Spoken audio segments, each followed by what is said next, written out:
do profeta Ageu, capítulo 2, do versículo 10 ao versículo de número 23. Ageu, capítulo 2, versículo 10 ao versículo de número 23, onde hoje estaremos encerrando a exposição do livro de Ageu. Amém?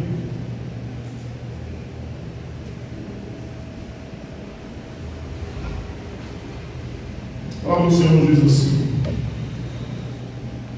no 24º dia do 9º mês do 2º ano de Dário, a palavra do Senhor veio ao profeta Ageu.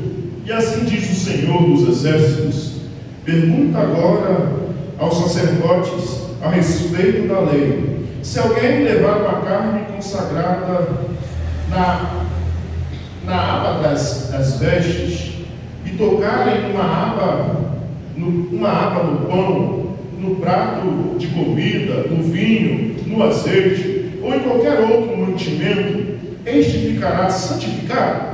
E os sacerdotes responderam: não. Então Ageu perguntou: se alguém for contaminado pelo contato com um defunto e tocar em alguma dessas coisas, ela ficará impura? E os sacerdotes responderam: ficará impura. Então Ageu respondeu: este povo é assim, a esta nação é assim diante de mim, diz o Senhor. Todas as obras de suas mãos é assim. Tudo o que ofereces ali é impuro. Agora considerai o que acontece desde aquele dia, antes que se lançasse pedra sobre pedra no templo do Senhor. Enquanto alguém vinha a um montão de trigo, esperando tirar 20 medidas, encontrava somente 10. Enquanto vinha ao tanque espremer as uvas para tirar 50, achava somente 20. Eu atingi todo o trabalho das vossas mãos, com mofo, ferrugem e granizo, mas ninguém dentre vós voltou para mim, diz o Senhor. Considerai, eu vos peço, de hoje em diante, do 24º dia do 9º mês, desde o dia em que se lançaram os alicerces do templo do Senhor, considerai essas coisas. E ainda há semente no celeiro, e videira, e figueira, e romazeira, e oliveira ainda não dão os seus frutos? De hoje em diante eu vos abençoarei. E essa palavra do Senhor veio a Ageu pela segunda vez, no 24º dia do mês. Fala a Zorobabel, governador de Judá: farei tremer os céus e a terra, e derrubarei o trono dos reinos, e destruirei a força dos reinos das nações. Destruirei o carro e os que andam nele, e os cavalos e os seus cavaleiros cairão, cada um pela espada do seu próximo, diz o Senhor dos Exércitos. Naquele dia eu te tomarei, ó Zorobabel, meu servo, filho de Saltiel, e te farei como um anel de selar, pois te escolhi, diz o Senhor dos Exércitos. Amém. Poderoso Deus, eterno Pai, aqui estamos, Senhor, diante da tua presença, diante da tua poderosa palavra, te pedindo ao Senhor: continua, Senhor, a falar em nossos corações. Continua, Senhor, a realizar a tua obra, a cumprir em nós o teu querer e a tua vontade. Eu diminua para que tu cresça, que eu suba para que tu apareça. O que nos importa, Senhor, é ter o teu nome reconhecido e engrandecido neste lugar. Senhor, fala a tua igreja, Senhor. Usa, Senhor, a minha vida por misericórdia do teu santo nome, para que tua igreja escute a tua poderosa voz, para que possamos verdadeiramente olhar para ti, entender as tuas maravilhas e o teu querer para cada um de nós. Que seja o Senhor a pronunciar e a falar aos nossos corações. Seja o Senhor a fazer a tua vontade e o teu querer neste lugar. É o que nós te pedimos, ó Senhor. Continua, Senhor, a falar conosco, assim como o Senhor já tem falado desde a abertura deste culto. Te pedimos, Senhor, fala e continua a falar conosco aos nossos corações, em nossas vidas. Nos ajuda, Senhor, a viver em santidade. Nos ajude, Senhor, a viver a Tua palavra. É o que te pedimos e já te agradecemos. Em nome de Cristo Jesus. Amém. Queridos irmãos, quarta-feira passada vimos a respeito da glória da segunda casa. O Senhor disse ao povo, disse a Zorobabel, disse ao profeta, ao povo, que a glória da segunda casa seria maior do que a primeira. Quando o povo se arrependeu dos seus maus caminhos, o povo se volta a Deus, começa a se preocupar em fazer a vontade do Senhor. O Senhor disse: agora eu estou contigo, agora eu caminharei com vocês, eu estou contigo. Então o Senhor diz através do profeta que a glória deste novo templo será maior do que o primeiro, diz o Senhor dos Exércitos, e estabelecerei a paz neste lugar, diz o Senhor dos Exércitos. Vimos e relatamos em nossas vidas que nós, a partir do sacrifício de Cristo Jesus, somos o templo do Espírito Santo de Deus. Então, a glória da segunda casa será maior do que a primeira. Antes vivíamos, quando entregamos a nossa vida a Cristo Jesus, com amor incondicional, mas ao passar dos anos, muitas vezes, vamos juntando cinza sobre o altar do Senhor, juntando lixo em nosso coração, juntando coisas dentro de nós, e muitas vezes deixamos a chama do Espírito Santo se apagar em nossas vidas. Mas o Senhor nos chama ao arrependimento, o Senhor nos chama a olhar na onde nós caímos e nos arrepender dos nossos maus caminhos e voltar para o Senhor e estar buscando o Senhor em espírito e em verdade. Mas o Senhor aparece novamente a Ageu, dizendo, e Ageu escreve, dizendo que no 24º dia no nono mês, no segundo ano de Dário, a palavra do Senhor veio ao profeta Ageu. Como eu já falei anteriormente, a Bíblia ela é um livro que é inerrante, porque ela, além de dizer com a história, ela demonstra em que hora aconteceu, em que fato aconteceu, quando aconteceu, para que quem queira buscar conhecimento, saber que isso que está sendo dito aqui não é um conto da carochinha, mas sim uma verdade vivida e praticada por Deus. Então, por isso que alguns textos do Novo Testamento vai dizer a respeito disso, no 24º dia, do nono mês, do segundo ano de Dário, que era o rei da época, a palavra do Senhor veio ao profeta Ageu. Então, a palavra do Senhor sempre está dizendo, você quer, e muitas pessoas têm dito e visto aí, dizendo que a palavra do Senhor não é a veracidade, não tem a verdade, mas está aqui para quem quiser consultar e verificar, e verdadeiramente o Senhor assim o fez. E se nessa época tinha esse povo, e assim foi, conforme o Senhor tinha feito. E assim diz o Senhor dos Exércitos. Pergunta agora aos sacerdotes, e a respeito da lei. O Senhor aparece anteriormente para Ageu, dizendo para o povo, dizendo para o rei, para o governante da época, dizendo para o sacerdote, e agora Deus aparece novamente para o profeta, dizendo agora aos sacerdotes a respeito da lei. Pergunte aos sacerdotes agora a respeito da lei. O povo tinha entendido, se arrependeu dos seus maus caminhos, se arrependeu, começa até a construção do templo, mas de acordo com o texto que Ageu vai nos descrever e vai narrar, o povo meio que está duvidando ainda se realmente é o Senhor que está falando com eles. Por isso, o Senhor aparece novamente a Ageu e diz, assim diz o Senhor dos Exércitos.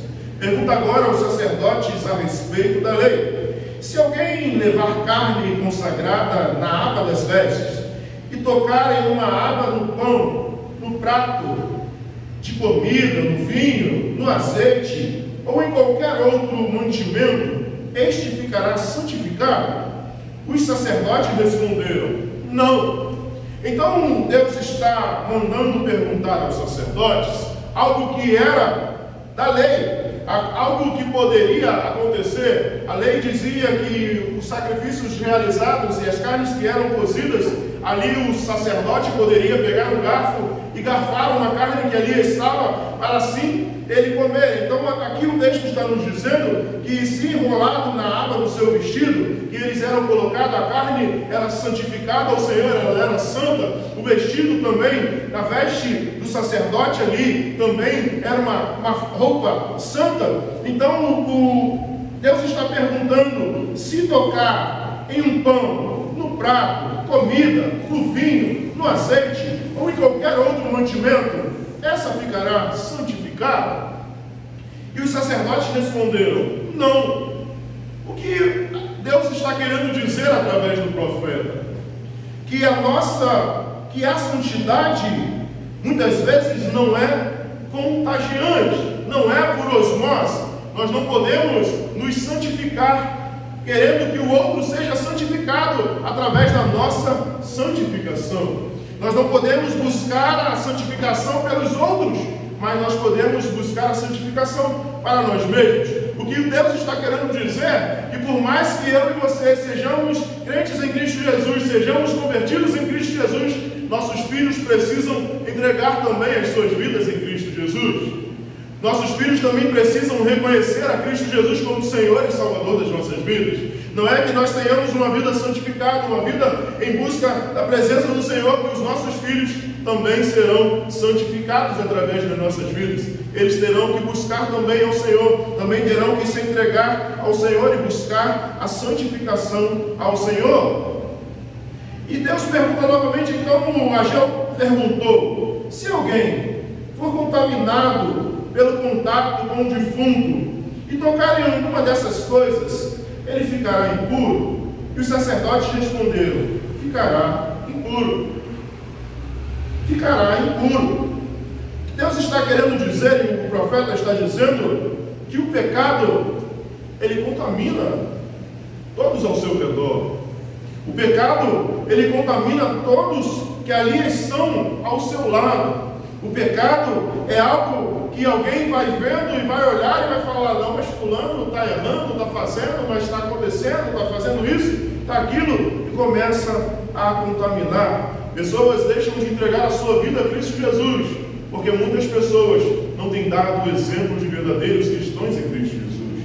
Pessoas começam e não entregam a sua vida a Cristo Jesus, não vão até as igrejas, porque diz: eu vou lá onde está fulano, ciclano, eu conheço o que eles fazem, o que acontece, a vida que ele tem levado. E muitas pessoas não têm entregado a sua vida a Cristo Jesus por causa do pecado que contamina aqueles que estão nos observando. E então Ageu respondeu: este povo é assim, e esta nação é assim diante de mim, diz o Senhor, todas as obras das suas mãos é assim. Tudo o que oferece ali é impuro. O Senhor está dizendo àquele povo, aonde o povo, lá no texto, abre para mim, Armandinho, por favor, Esdras, capítulo 3. Esdras, capítulo 3, versículo 3. Vai falar sobre quando Esdras, que vem com o povo da Babilônia, eles começam a reconstruir o templo, e ali eles levantam o altar ao Senhor, ali eles levantam um altar de sacrifício ao Senhor, e apesar do medo que tinham dos povos ao redor, colocaram um altar sobre a sua base, e nele ofereciam o holocausto ao Senhor pela manhã e também à tarde. O Senhor está querendo dizer àquele povo oferecia sacrifício ao Senhor. Aquele povo estava com a sua vida sem se preocupar com o crescimento do Senhor, sem se preocupar com a busca do relacionamento com Deus, da presença de Deus. Mas aquele povo continuava cumprindo ritos. Talvez você se encontre aqui neste lugar e tenha cumprido ritos em sua vida, mas a presença do Senhor está longe de você. Talvez você esteja aqui neste lugar, você vem ao culto, você vem ao estudo bíblico, você vem vivendo uma vida de aparente cristão em Cristo Jesus, mas Deus já está longe de você há muito tempo. Esse povo estava cumprindo ritos, este povo estava oferecendo sacrifícios, mas o seu coração estava longe de Deus.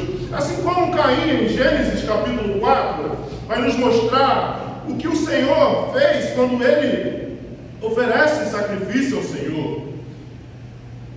Gênesis capítulo 4, versículo 3,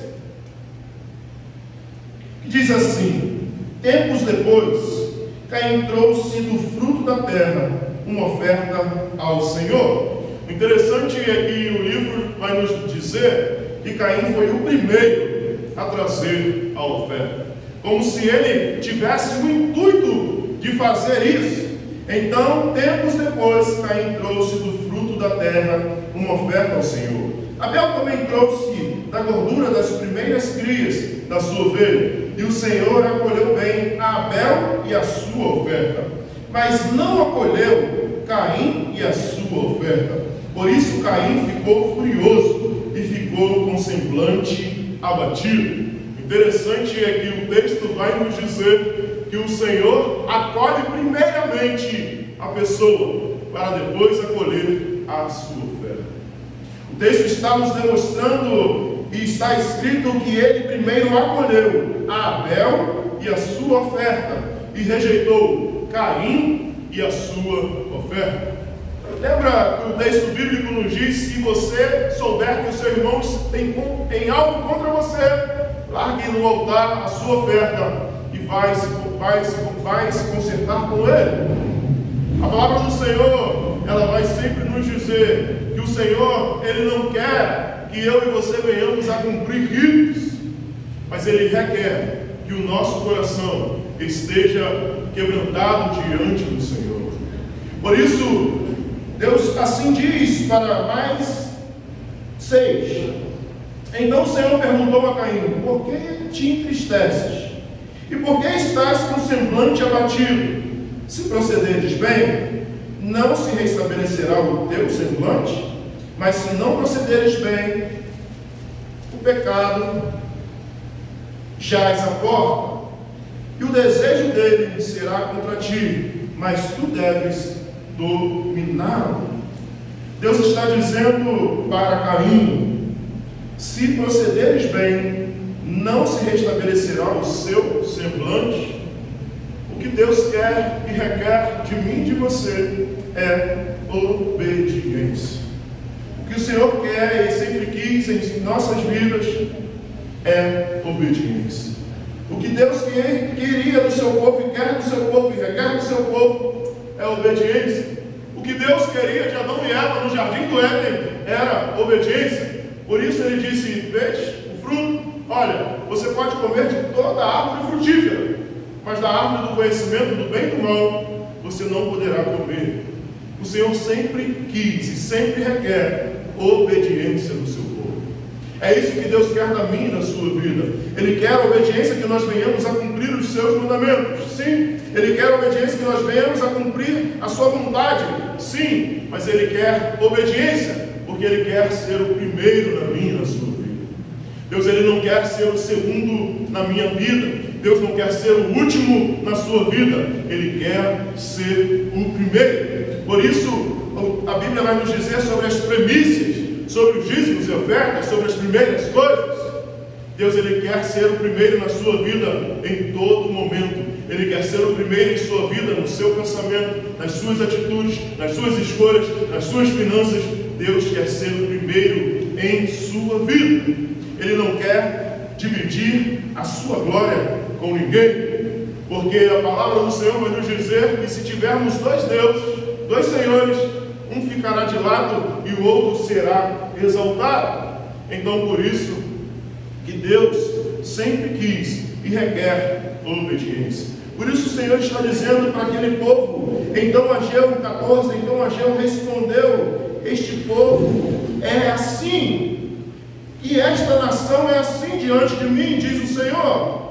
Toda a obra das suas mãos é assim. Tudo que oferece ali é impuro. O seu coração não está voltado para mim. O seu coração não está voltado para as minhas coisas. O seu coração não está inclinado para mim. Então tudo que aquele povo toca é impuro. Pessoas têm cumprido ritos, mas o seu coração está longe do Senhor. Pessoas têm feito os mandamentos, mas o seu coração está longe do Senhor. Não tem cumprido o que o Senhor tem pedido: amarás o teu próximo como a ti mesmo. Não tem realizado a obra do Senhor. Muitas pessoas, como este povo, têm cumprido e dito que tem muitas preocupações, porque aquele povo falava diversas desculpas para poder fazer com que a obra do Senhor, a igreja, o templo do Senhor fosse reconstruído. Nós estamos diante do contexto onde Deus se volta para o povo e diz: a minha casa está em ruínas. Pessoas têm cumprido ritos, têm feito diversas coisas, mas não têm tido tempo para orar ao Senhor. Não tem tido tempo para buscar o Senhor, para ler a palavra do Senhor, para buscar intimidade ao Senhor. Não tem tido tempo para ter intimidade com o Deus da palavra. Tem vindo aos cultos, tem vindo às orações, tem feito e acontecido, mas tem vivido uma vida afastada, uma vida talvez pecaminosa, afastada diante do Senhor. Por isso o Senhor está dizendo: isso, as obras das suas mãos é assim, são impuras. As obras das suas mãos são assim, tudo que oferece ali é impuro. As pessoas achavam que se eu fizer isso ou aquilo, eu poderei. Por isso que Jesus, quando vira para os fariseus, ele disse: vocês engolem um camelo, mas se engajam com um pelo, se engajam com um mosquito. Pessoas têm engolido um camelo em sua vida, mas um mosquito tem feito elas engasgar. Precisamos nos voltar ao Senhor. Precisamos verdadeiramente reconhecer quem é Deus em nossas vidas. Se Ele verdadeiramente é o Senhor das nossas vidas, ou se nós somos os senhores das nossas vidas.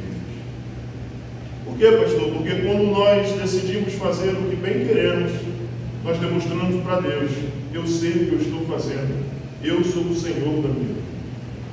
Por isso o Senhor está dizendo àquele povo que oferece, faz sacrifício, faz tudo, mas de nada adianta, porque eles estão impuros. Eles não estão querendo a minha presença, porque o templo naquela época representava a presença do Senhor. O povo vai aos cultos porque já acostumou a estar lá, vai nos momentos e está sempre ali porque é normal. Eu já tenho tantos anos de evangelho, eu já sei de muita coisa, e esquecemos que a comida de ontem não alimenta o dia de hoje. O que nós nos alimentamos ontem não serve de nada para hoje. Se ontem nós almoçamos, jantamos, tomamos um café, hoje nós iremos sentir fome, porque o que aconteceu ontem não serve para o dia de hoje. Nós precisamos buscar ao Senhor todos os dias. Por isso, o texto da ceia do Senhor nos diz: analise-se, pois, o homem a si mesmo, depois coma do pão e beba do cálice. A ceia do Senhor não era algo para ser feito uma vez por mês, mas algo para ser realizado todos os dias. Mas ela era feita todos os dias, mas isso, as pessoas começaram a se acostumar com a ceia como se fosse nada. E por isso, depois do conselho de Genebra, foi constituído para de um mês fazer e celebrar assim o Senhor. Mas a autoanálise é diária. Todos os dias precisamos nos analisar. Todos os dias precisamos nos corrigir perante o Senhor. Todos os dias precisamos fazer o que o Senhor nos pede a fazer. Muitas vezes o texto que eu trouxe aqui, que a palavra do Senhor nos diz: se há algo contra o seu irmão, se você souber que há algo contra o seu irmão, deixe a sua oferta no altar e vai ter com ele. Muitas vezes em nossas vidas temos seguido as nossas vidas, mas temos inimizade com pessoas. Temos criado sentimentos dentro de nós contra algumas pessoas, e deixamos a vida cristã achando que estamos normal, eu oferto, eu glorifico, eu faço, mas estamos cheios de problemas, cheios de cinzas sobre o altar.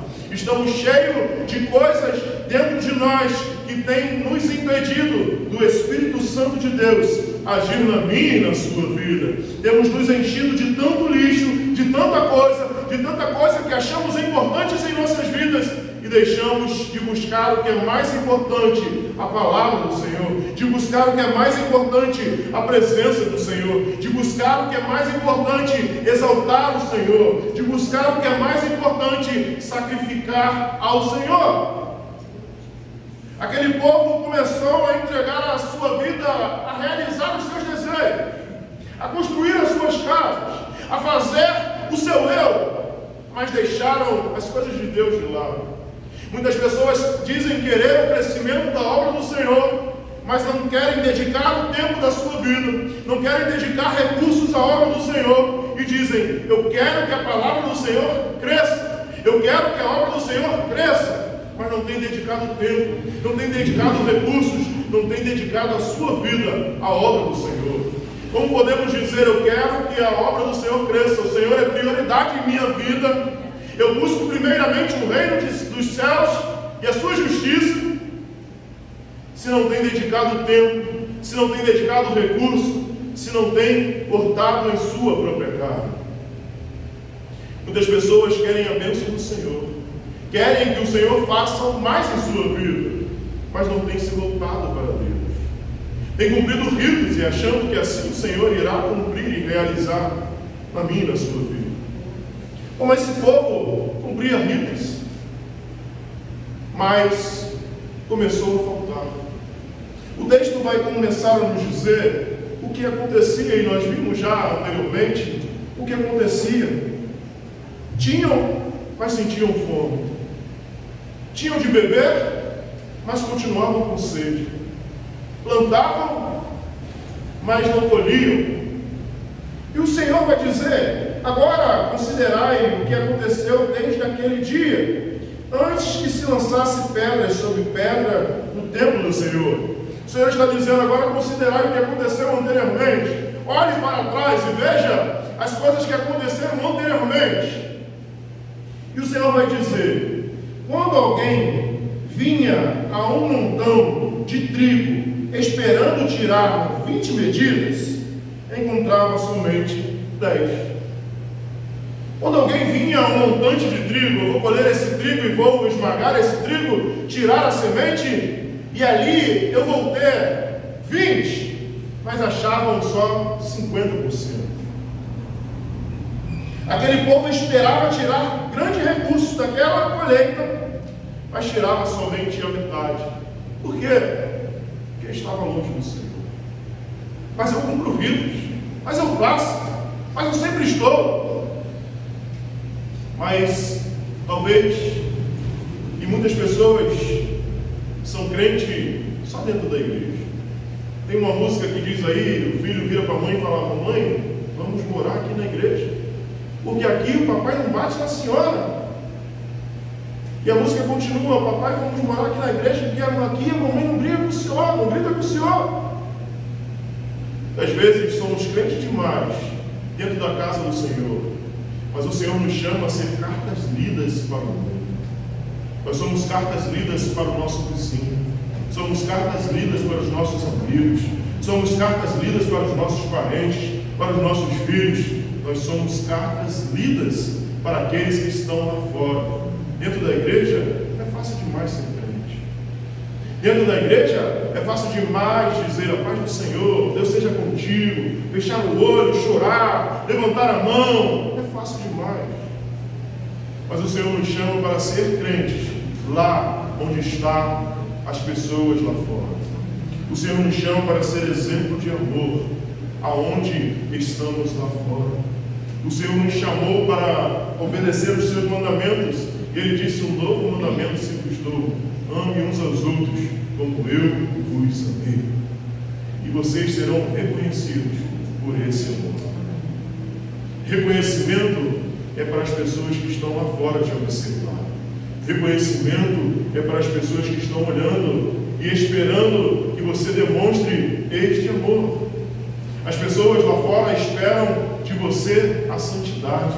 As pessoas lá fora esperam de você que você tenha vida com Deus. Por isso que quando alguém cai e diz, ah lá, o crente, ah lá, aquele que diz santo, ah lá, aquele que fala que vai na igreja é melhor do que todo mundo. É para eles que precisamos demonstrar o amor de Cristo Jesus. É para eles que precisamos demonstrar que somos verdadeiros cristãos em Cristo Jesus. As obras não são salvíficas, mas as obras são para ser praticadas para aqueles que são santos em Cristo Jesus, para demonstrar que a nossa vida foi transformada e mudada por Cristo Jesus. Por isso, ele está dizendo agora, considerai, e quando alguém vinha a um montão de trigo, esperando tirar 20 medidas, encontrava somente 10. E quando vinha um tanque de espremer uvas, no lagar, em algumas traduções, para tirar 50, achava somente 20. Achava somente 60%. Era perdido 60%. Alguém, quando vinha ao tanque de espremer uvas para tirar 50, achavam somente 20. O Senhor está dizendo ao povo, vocês esperavam colher, esperavam possuir, mas não colhiam, porque não me buscavam. Palavra do Senhor, esse texto a qual nós acabamos de ler também vai ser o mesmo texto a qual o profeta Amós, capítulo 4, versículo 2, vai nos dizer. Amós, capítulo 4, versículo 2. Desculpa. 4, 9 e 10.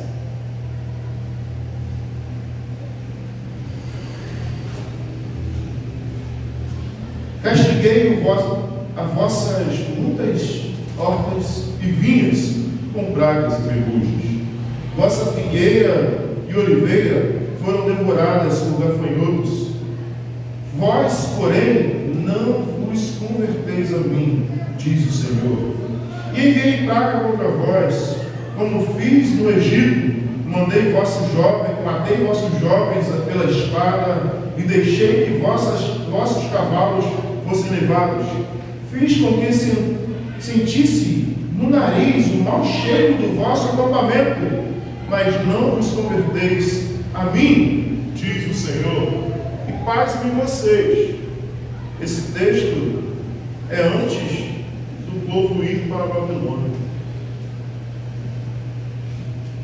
O povo não tinha se voltado a Deus. O povo volta do exílio e continua adorando a si mesmo. O povo continua a fazer o seu querer. Cumpriam ritos, achando que assim seriam salvos. Cumpriam ritos, achando que assim estavam agradando a Deus. Mas não se arrependiam. Não buscavam o Senhor. E eu, 17, Ageu 2,17, diz assim: e eu atingi todo o trabalho das vossas mãos, como osso, como ovo, ferrugem, granizo, mas ninguém dentre vós voltou para mim, diz o Senhor. Até quando você vai ficar sofrendo? Até quando você vai ficar passando por certas coisas em sua vida? Até quando você vai ficar cumprindo ritos em sua vida, mas não vai voltar para Deus, não vai se arrepender dos seus maus caminhos, não vai buscar a face do Senhor em sua vida? Até quando você vai precisar passar por certas coisas em sua vida para reconhecer que quem te sustenta é o Senhor, quem te guarda é o Senhor, quem te coloca de pé é o Senhor? Até quando? Eu atingi todo o trabalho das vossas mãos. O Senhor atingiu o trabalho das mãos deles. Isso reflete aonde? No campo. Isso reflete aonde? Da onde veio o recurso. Mas mesmo assim, ninguém dentre vós voltou para mim, diz o Senhor. Muitas pessoas têm passado por muitas coisas em sua vida, mas mesmo assim não têm se arrependido do seu pecado. Muitas pessoas têm passado por diversas coisas em sua vida, mas mesmo assim não têm se voltado ao Senhor. O Senhor tem nos dado a oportunidade de se arrepender. Hoje é noite de arrependimento. Hoje é noite de se voltar para Deus. Hoje é noite de reconhecer aonde você tem caído, o que você tem feito de errado e dizer: Senhor, eu quero voltar para a sua casa.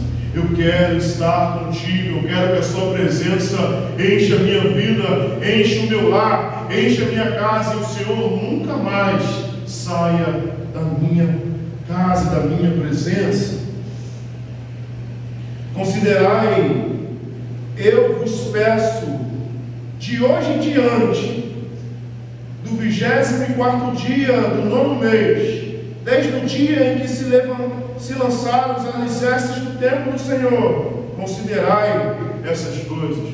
O Senhor está dizendo: olha para tudo que você tem vivido, olhe para tudo que você viveu, olhe para a vida que você tem levado, considerai essas coisas. Considerai essas coisas. E ainda há semente no celeiro. O Senhor está dizendo para aquele povo estava duvidando de que realmente era o Senhor. O Senhor está dizendo: ainda há semente no celeiro, ainda tem recurso em caixa, ainda há semente no celeiro para ser plantado. A videira e a figueira, a romaceira, a oliveira ainda não dão os seus frutos. De hoje em diante eu vos abençoarei. O Senhor está dizendo: reconheça, volte, e eu vos abençoarei. Eu serei contigo. O que mais precisa acontecer na sua vida para demonstrar que você precisa do Senhor? O que mais precisa você viver para demonstrar que o que importa é o Senhor em sua vida?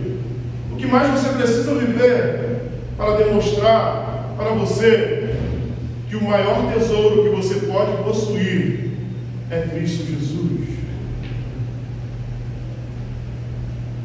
Nós precisamos ter o Senhor como primeiro, meus queridos. É Ele quem precisa ser o bem mais precioso. Porque lá em Mateus vai nos dizer que aonde está o teu tesouro, ali está o seu coração. Aonde está o teu tesouro? Nas riquezas deste mundo? Aonde está o teu tesouro? Na sua família? Aonde está o teu tesouro?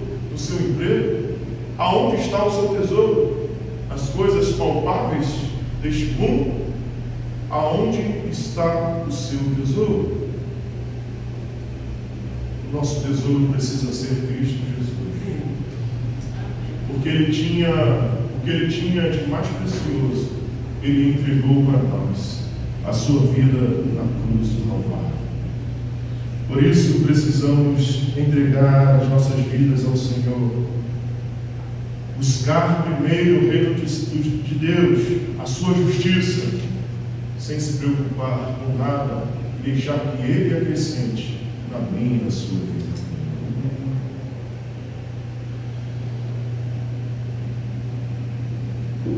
E ainda há,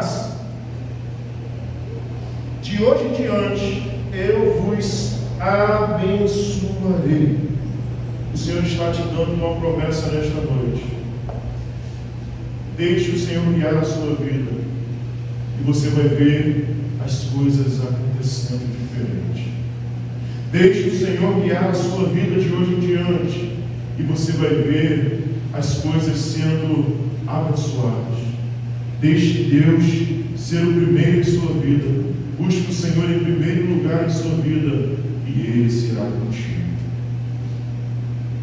E esta palavra do Senhor veio a Ageu pela segunda vez, no 24º dia do mês, fala a Zorobabel, governador de Judá, farei tremer os céus e a terra. O Senhor está dizendo novamente o que ele já tinha dito através de Ageu, que ele faria tremer os céus e a terra e traria o recurso, porque ele é o dono do ouro e da prata. É Deus que é dono de todas as coisas.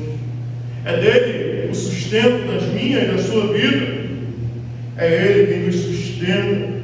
E Deus aqui está dizendo novamente, através do profeta para Zorobabel: eu farei tremer os céus e a terra, e derrubarei o trono dos reinos, e destruirei a força dos reinos das nações, destruirei o carro e os que andam nele, os cavaleiros e os seus cavaleiros cairão, cada um pela espada do seu próximo.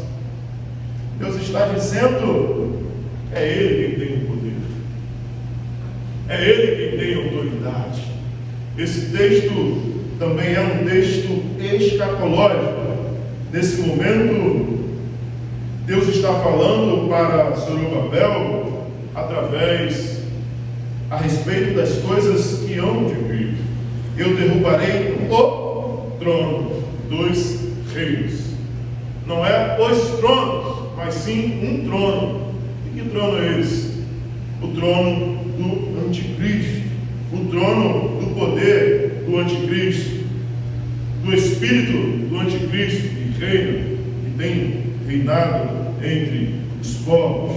E destruirei a força dos reis das nações, destruirei as forças dos reis, destruirei os carros e os que andam. Os carros eram os carros puxados pelos cavalos, carros de guerra. O povo se achava poderoso por possuir os carros de guerra. Ele também destruirá também os cavalos, e os seus cavaleiros cairão, cada um pela espada do seu próximo. Eles mesmos se gladiarão e se matarão. É o que o Senhor está dizendo: pela espada do seu próximo, eles mesmos se gladiarão e se matarão. A palavra do Senhor nos diz em Apocalipse, capítulo 11, 15, assim: o sétimo anjo tocou a sua trompeta, e surgiram no céu fortes vozes que diziam: o reino do mundo passou a ser do nosso Senhor e de seu Cristo, e ele reinará pelos séculos dos séculos. O Senhor tem todo o poder em suas mãos. Dele é a prata, dele é o ouro. Ele é um Deus poderoso, ele é um Deus zeloso, ele é um Deus onisciente, onipotente e onipresente. Diz o Senhor dos Exércitos: naquele dia eu te tomarei, ó Zorobabel, meu servo, filho de Saltiel, e te farei como um anel de selar, pois te escolhi, diz o Senhor dos Exércitos. O Senhor está dizendo aqui da árvore genealógica de Jesus. Aonde, se formos olhar para o Evangelho de Lucas, o Evangelho de Mateus, vamos ver que Zorobabel faz parte da herança e da parte genealógica de Cristo Jesus. Queridos irmãos, o Senhor nos chama nesta noite a se arrepender dos nossos maus caminhos. O Senhor nos chama a voltar verdadeiramente para Ele. Talvez você se encontre aqui e esteja cumprindo ritos em sua vida, mas a presença do Senhor está longe de você. Talvez você tenha vivido uma vida do Evangelho do Senhor somente de cumprir ritos, mas não tem buscado verdadeiramente a face do Senhor. Pois a palavra do Senhor nos diz que o Senhor busca e procura aqueles que o adoram em espírito e em verdade. E que Ele possa achar nesta noite vidas que o buscam em espírito e em verdade. Amém. Amém. Quero te convidar, você que precisa de algo em sua vida,